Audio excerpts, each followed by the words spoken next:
Ayan, sarado pa siya. So, dito lang muna kami sa labas. Ayan siya, oh. Ito yung sa baba. Doon kami nagparking. Siya, nilakad namin mula doon hanggang dito. Papasok doon.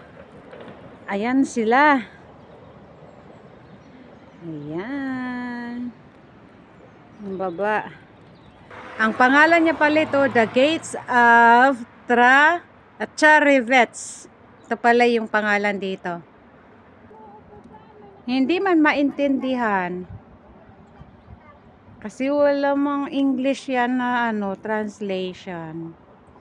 Yan po doon sa loob, sarado. Kaya dito lang kami sa labas. Ayun siya doon, no. Papunta sana kami doon. Alas 9 yung yung open. 8:30 kami nakarating dito. So, yan lang muna.